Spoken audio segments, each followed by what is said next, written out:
Aujourd'hui, maman est morte. Ou peut-être hier, je ne sais pas. J'ai reçu un télégramme de l'asile, mère décédée, enterrement demain, sentiment distingué. Cela ne veut rien dire. C'était peut-être hier. L'asile de vieillards est à Marengo, à 80 kilomètres d'Alger. Je prendrai l'autobus à 2 heures et j'arriverai dans l'après-midi. Ainsi je pourrai veiller et je rentrerai demain soir. J'ai demandé 2 jours de congé à mon patron, et il ne pouvait pas me les refuser avec une excuse pareille. Mais il n'avait pas l'air content. Je lui ai même dit « c'était pas de ma faute ». Il n'a pas répondu. J'ai pensé alors que je n'aurais pas dû lui dire cela. En somme, je n'avais pas à m'excuser. C'était plutôt à lui de me présenter ses condoléances. Mais il le fera sans doute après-demain, quand il me verra en deuil. Pour le moment, c'est un peu comme si maman n'était pas morte.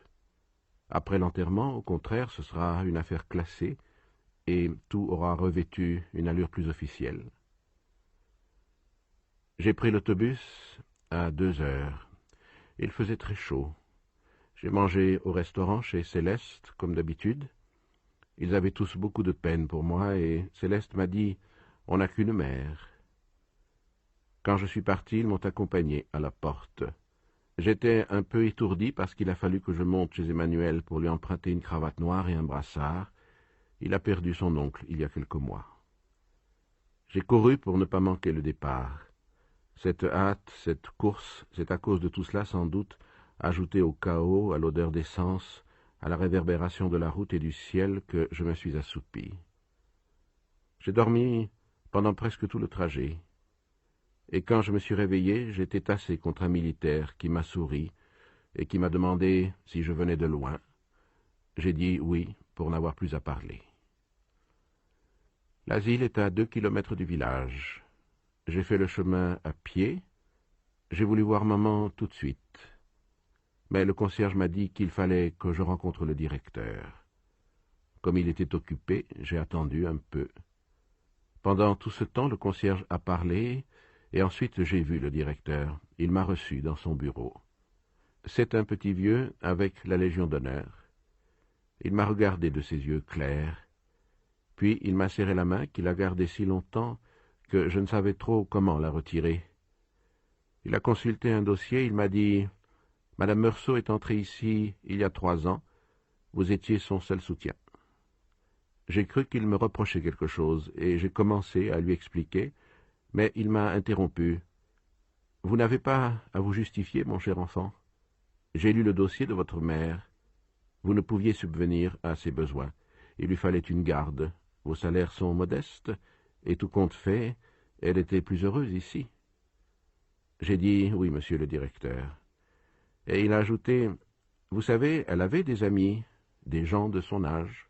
Elle pouvait partager avec eux des intérêts qui sont d'un autre temps. Vous êtes jeune et elle devait s'ennuyer avec vous. » C'était vrai.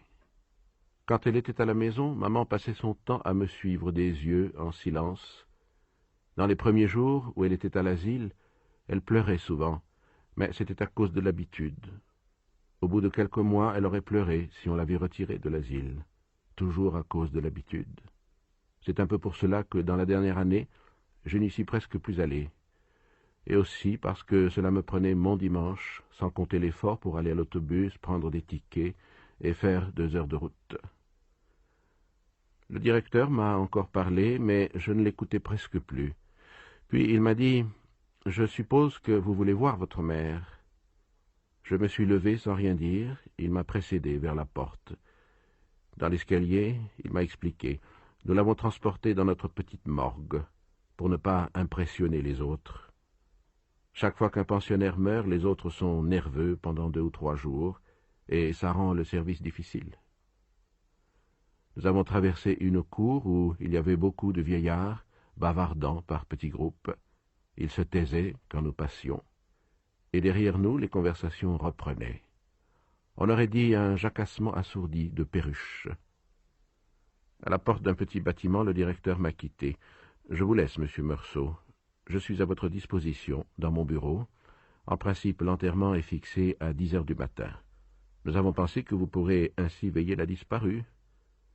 Un dernier mot. Votre mère a, paraît-il, exprimé souvent à ses compagnons le désir d'être enterrée religieusement. J'ai pris sur moi de faire le nécessaire, mais je voulais vous en informer. Je l'ai remercié. Maman, sans être athée, n'avait jamais pensé de son vivant à la religion. Je suis entré. C'était une salle très claire, blanchie à la chaux et recouverte d'une verrière. Elle était meublée de chaises et de chevalets en forme de X.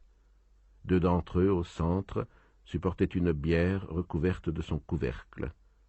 On voyait seulement des vis brillantes, à peine enfoncées, se détacher sur les planches passées au brou de noix.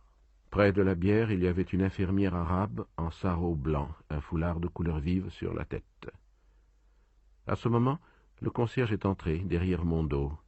Il avait dû courir. Il a bégayé un peu en la couverte, mais je dois dévisser la bière pour que vous puissiez la voir. Il s'approchait de la bière quand je l'ai arrêté. Il m'a dit « Vous ne voulez pas ?» J'ai répondu « Non ». Il s'est interrompu et j'étais gêné parce que je sentais que je n'aurais pas dû dire cela. Au bout d'un moment, il m'a regardé et il m'a demandé « Pourquoi ?» mais sans reproche, comme s'il s'informait. J'ai dit « Je ne sais pas ». Alors, tortillant sa moustache blanche, il a déclaré sans me regarder « Je comprends ». Il avait de beaux yeux, bleu clair et un teint un peu rouge. Il m'a donné une chaise et lui-même s'est assis un peu en arrière de moi. La garde s'est levée et s'est dirigée vers la sortie. À ce moment, le concierge m'a dit « C'est un chancre qu'elle a ». Comme je ne comprenais pas, j'ai regardé l'infirmière et j'ai vu qu'elle portait sous les yeux un bandeau qui faisait le tour de la tête. À la hauteur du nez, le bandeau était plat. On ne voyait que la blancheur du bandeau dans son visage. Quand elle est partie, le concierge a parlé. « Je vais vous laisser seul. » Je ne sais pas quel geste j'ai fait, mais il est resté debout derrière moi. Cette présence dans mon dos me gênait. La pièce était pleine d'une belle lumière de fin d'après-midi. Deux frelons bourdonnaient contre la verrière, et je sentais le sommeil me gagner. J'ai dit au concierge sans me retourner vers lui, « Il y a longtemps que vous êtes là ?» Immédiatement, il a répondu « 5 ans », comme s'il avait attendu depuis toujours ma demande. Ensuite, il a beaucoup bavardé. On l'aurait bien étonné en lui disant qu'il finirait concierge à l'asile de Marengo. Il avait 64 ans et il était parisien. À ce moment, je l'ai interrompu. « Ah, vous n'êtes pas d'ici ?» Puis je me suis souvenu qu'avant de me conduire chez le directeur, il m'avait parlé de maman. Il m'avait dit qu'il fallait l'enterrer très vite parce que dans la plaine, il faisait chaud, surtout dans ce pays. C'est alors qu'il m'avait appris qu'il avait vécu à Paris et qu'il avait du mal à l'oublier. À Paris, on reste avec le mort 3, 4 jours, quelquefois. Ici, on n'a pas le temps. On ne s'est pas fait à l'idée que déjà il faut courir derrière le corbillard. Sa femme lui avait dit alors « Tais-toi, ce ne sont pas des choses à raconter à monsieur ». Le vieux avait rougi et s'était excusé. J'étais intervenu pour dire « Mais non, mais non ». Je trouvais ce qu'il racontait juste et intéressant. Dans la petite morgue, il m'a appris qu'il était entré à l'asile comme indigent. Comme il se sentait valide, il s'était proposé pour cette place de concierge. Je lui ai fait remarquer qu'en somme, il était un pensionnaire. Il m'a dit que non. J'avais déjà été frappé par la façon qu'il avait de dire « il », les autres, et plus rarement les vieux en parlant des pensionnaires dont certains n'étaient pas plus âgés que lui. Mais naturellement, ce n'était pas la même chose. Lui était concierge et, dans une certaine mesure, il avait des droits sur eux. La garde est entrée à ce moment. Le soir était tombé brusquement. Très vite, la nuit s'était épaissie au-dessus de la verrière. Le concierge a tourné le commutateur et j'ai été aveuglé par l'éclaboussement soudain de la lumière. Il m'a invité à me rendre au réfectoire pour dîner, mais je n'avais pas faim. Il m'a offert alors d'apporter une tasse de café au lait. Comme j'aime beaucoup le café au lait, j'ai accepté, et il est revenu un moment après avec un plateau. J'ai bu. J'ai eu alors envie de fumer, mais j'ai hésité parce que je ne savais pas si je pouvais le faire devant maman. J'ai réfléchi, cela n'avait aucune importance. J'ai offert une cigarette au concierge et nous avons fumé. À un moment, il m'a dit « Vous savez, les amis de madame votre mère vont venir la veiller aussi. C'est la coutume. Il faut que j'aille chercher des chaises et du café noir. » Je lui ai demandé si on pouvait éteindre une des lampes. L'éclat de la lumière sur les murs blancs me fatiguait. Il m'a dit que ce n'était pas possible. L'installation était ainsi faite, c'était tout ou rien. Je n'ai plus beaucoup fait attention à lui. Il est sorti et revenu à disposer des chaises. Sur l'une d'elles, il a empilé des tasses autour d'une cafetière. Puis il s'est assis en face de moi, de l'autre côté de maman. La garde était aussi au fond, le dos tourné. Je ne voyais pas ce qu'elle faisait. Mais au mouvement de ses bras, je pouvais croire qu'elle tricotait. Il faisait doux, le café m'avait réchauffé, et par la porte ouverte entrait une odeur de nuit et de fleurs. Je crois que j'ai somnolé un peu. C'est un frôlement qui m'a réveillé.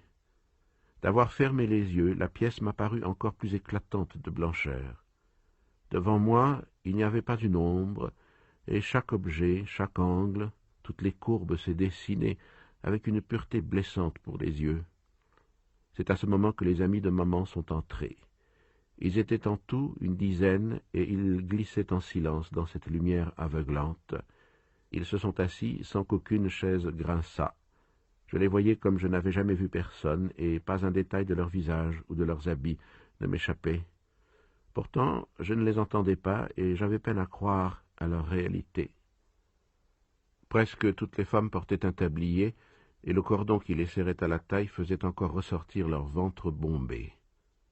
Je n'avais encore jamais remarqué à quel point les vieilles femmes pouvaient avoir du ventre. Les hommes étaient presque tous très maigres et tenaient des cannes.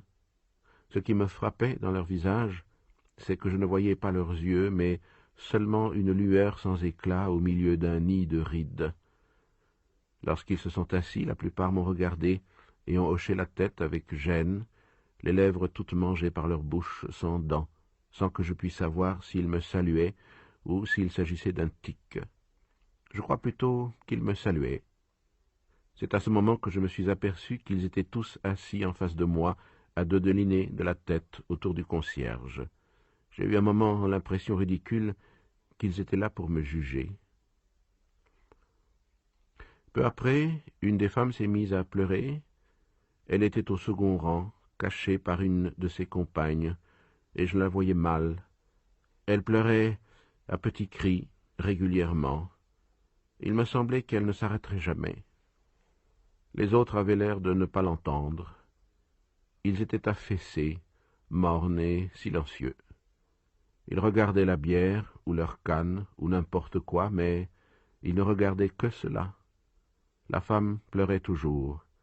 J'étais très étonné parce que je ne la connaissais pas. J'aurais voulu ne plus l'entendre. Pourtant, je n'osais pas le lui dire. Le concierge s'est penché vers elle, lui a parlé, mais elle a secoué la tête, a bredouillé quelque chose, et a continué de pleurer avec la même régularité. Le concierge est venu alors de mon côté, il s'est assis près de moi. Après un assez long moment, il m'a renseigné sans me regarder. Elle était très liée avec madame votre mère. Elle dit que c'était sa seule amie ici et que maintenant, elle n'a plus personne. Nous sommes restés un long moment ainsi. Les soupirs et les sanglots de la femme se faisaient plus rares. Elle reniflait beaucoup. Elle s'est tue, enfin. Je n'avais plus sommeil, mais j'étais fatigué et les reins me faisaient mal. À présent, c'était le silence de tous ces gens qui m'était pénible. De temps en temps, seulement, j'entendais un bruit singulier, et je ne pouvais comprendre ce qu'il était. À la longue, j'ai fini par deviner que quelques-uns d'entre les vieillards suçaient l'intérieur de leurs joues et laissaient échapper ces clappements bizarres. Ils ne s'en apercevaient pas tant ils étaient absorbés dans leurs pensées. J'avais même l'impression que cette morte couchée au milieu d'eux ne signifiait rien à leurs yeux. Mais je crois maintenant que c'était une impression fausse. Nous avons tous pris du café, servi par le concierge. Ensuite, je ne sais plus. La nuit a passé. Je me souviens qu'à un moment, j'ai ouvert les yeux et j'ai vu que les vieillards dormaient, tassés sur eux-mêmes, à l'exception d'un seul qui, le menton sur le dos de ses mains agrippées à la canne, me regardait fixement, comme s'il n'attendait que mon réveil. Puis j'ai encore dormi. Je me suis réveillé parce que j'avais de plus en plus mal au rein. Le jour glissait sur la verrière. Peu après, l'un des vieillards s'est réveillé et il a beaucoup toussé. Il crachait dans un grand mouchoir à carreaux, et chacun de ses crachats était comme un arrachement. Il a réveillé les autres et le concierge a dit qu'ils devraient partir. Ils se sont levés. Cette veille incommode leur avait fait des visages de cendre. En sortant, à mon grand étonnement, ils m'ont tous serré la main, comme si cette nuit où nous n'avions pas échangé un mot avait accru notre intimité. J'étais fatigué. Le concierge m'a conduit chez lui et j'ai pu faire un peu de toilette. J'ai encore pris du café au lait, qui était très bon. Quand je suis sorti, le jour était complètement levé. Au-dessus des collines qui séparent Marengo de la mer, le ciel était plein de rougeur, et le vent qui passait au-dessus d'elle apportait ici une odeur de sel. C'était une belle journée qui se préparait. Il y avait longtemps que je n'étais allé à la campagne, et je sentais quel plaisir j'aurais pris à me promener s'il n'y avait pas eu maman. Mais j'ai attendu dans la cour, sous un platane. Je respirais l'odeur de la terre fraîche et je n'avais plus sommeil. J'ai pensé aux collègues du bureau. À 7 heures, ils se levaient pour aller au travail. Pour moi, c'était toujours l'heure la plus difficile. J'ai encore réfléchi un peu à ces choses, mais j'ai été distrait par une cloche qui sonnait à l'intérieur des bâtiments. Il y a eu du remue-ménage derrière les fenêtres, puis tout s'est calmé. Le soleil était monté un peu plus dans le ciel, il commençait à chauffer mes pieds. Le concierge a traversé la cour et m'a dit que le directeur me demandait. Je suis allé dans son bureau. Il m'a fait signer un certain nombre de pièces. J'ai vu qu'il était habillé de noir avec un pantalon rayé. Il a pris le téléphone en main et il m'a interpellé.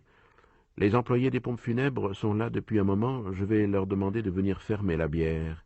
Voulez-vous auparavant voir votre mère une dernière fois ?» J'ai dit non. Il a ordonné dans le téléphone, en baissant la voix, « Figeac, dites aux hommes qu'ils peuvent aller. » Ensuite, il m'a dit qu'il assisterait à l'enterrement et je l'ai remercié. Il s'est assis derrière son bureau, il a croisé ses petites jambes. Il m'a averti que moi et lui serions seuls avec l'infirmière de service. En principe, les pensionnaires ne devaient pas assister aux enterrements. Il les laissait seulement veiller. C'est une question d'humanité, a-t-il remarqué. Mais en l'espèce, il avait accordé l'autorisation de suivre le convoi à un vieil ami de maman, Thomas Pérez. Ici, le directeur a souri. Il m'a dit « Vous comprenez, c'est un sentiment un peu puéril, mais lui et votre mère ne se quittaient guère. À l'asile, on les plaisantait, on disait à Pérez « C'est votre fiancé ». Lui riait. Ça leur faisait plaisir. Et le fait est que la mort de Madame Meursault l'a beaucoup affecté. Je n'ai pas cru devoir lui refuser l'autorisation, mais sur le conseil du médecin visiteur, je lui ai interdit la veillée d'hier. Nous sommes restés silencieux assez longtemps. Le directeur s'est levé et a regardé par la fenêtre de son bureau. À un moment, il a observé « Voilà déjà le curé de Marengo, il est en avance. » Il m'a prévenu qu'il faudrait au moins 3/4 d'heure de marche pour aller à l'église qui est au village même. Nous sommes descendus. Devant le bâtiment, il y avait le curé et 2 enfants de chœur. L'un de ceux-ci tenait un encensoir, et le prêtre se baissait vers lui pour régler la longueur de la chaîne d'argent. Quand nous sommes arrivés, le prêtre s'est relevé, il m'a appelé mon fils et m'a dit quelques mots. Il est entré, je l'ai suivi. J'ai vu d'un coup que les vis de la bière étaient enfoncées et qu'il y avait 4 hommes noirs dans la pièce. J'ai entendu en même temps le directeur me dire que la voiture attendait sur la route et le prêtre commençait ses prières. À partir de ce moment, tout est allé très vite. Les hommes se sont avancés vers la bière avec un drap. Le prêtre, ses suivants, le directeur et moi-même sommes sortis. Devant la porte, il y avait une dame que je ne connaissais pas. « Monsieur Meursault » a dit le directeur. Je n'ai pas entendu le nom de cette dame, et j'ai compris seulement qu'elle était infirmière déléguée. Elle a incliné, sans un sourire, son visage osseux et long. Puis nous nous sommes rangés pour laisser passer le corps. Nous avons suivi les porteurs et nous sommes sortis de l'asile. Devant la porte, il y avait la voiture. Vernie, oblongue et brillante, elle faisait penser à un plumier. À côté d'elle, il y avait l'ordonnateur, petit homme aux habits ridicules, et un vieillard à l'allure empruntée. J'ai compris que c'était M. Pérez. Il avait un feutre mou à la calotte ronde et aux ailes larges. Il l'a ôté quand la bière a passé la porte. Un costume dont le pantalon tire-bouchonné sur les souliers et un nœud d'étoffe noire trop petit pour sa chemise à grand col blanc. Ses lèvres tremblaient au-dessous d'un nez truffé de points noirs. Ses cheveux blancs, assez fins, laissaient passer de curieuses oreilles ballantes et mal ourlées, dont la couleur rouge sang dans ce visage blafard me frappa. L'ordonnateur nous donna nos places, le curé marchait en avant, puis la voiture. Autour d'elle, les 4 hommes. Derrière, le directeur, moi-même, et fermant la marche, l'infirmière déléguée et M. Pérez. Le ciel était déjà plein de soleil. Il commençait à peser sur la terre et la chaleur augmentait rapidement. Je ne sais pas pourquoi nous avons attendu assez longtemps avant de nous mettre en marche. J'avais chaud sous mes vêtements sombres. Le petit vieux, qui s'était recouvert, a de nouveau ôté son chapeau.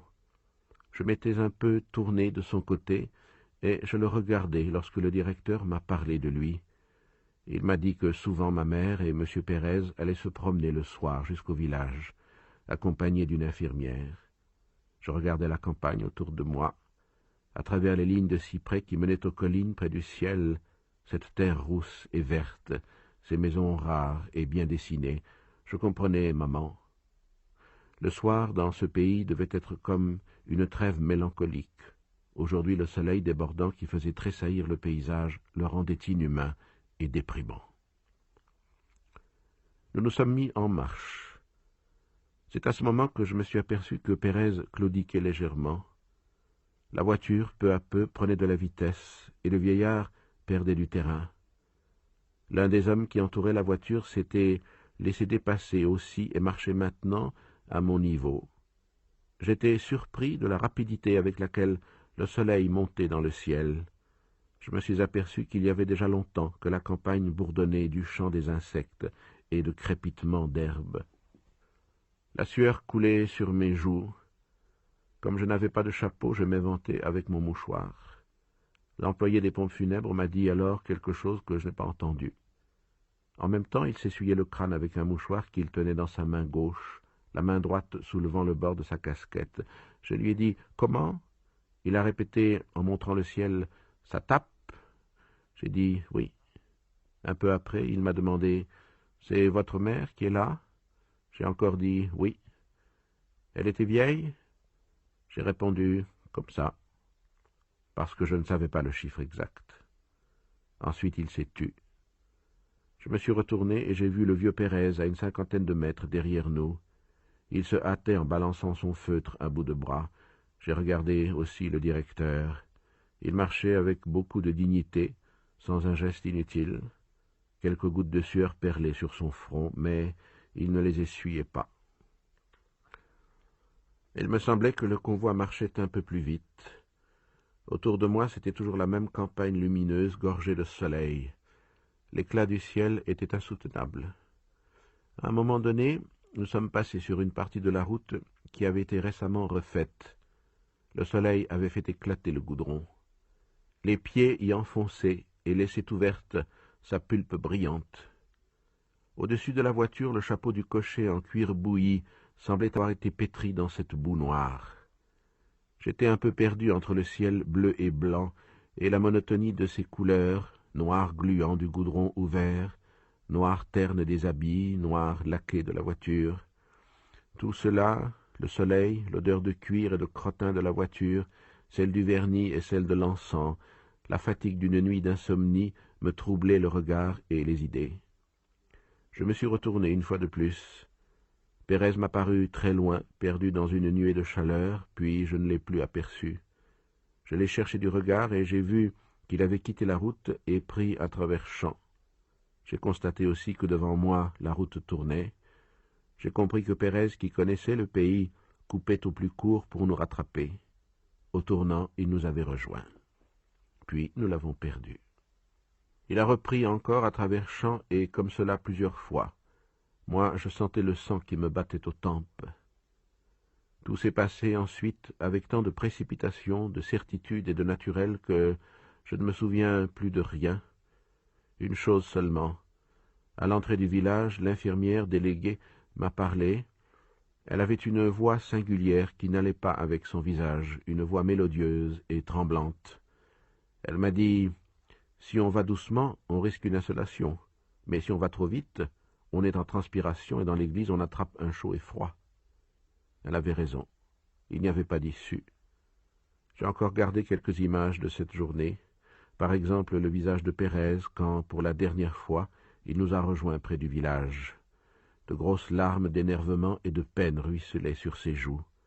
Mais, à cause des rides, elles ne s'écoulaient pas. Elles s'étalaient, se rejoignaient et formaient un vernis d'eau sur ce visage détruit.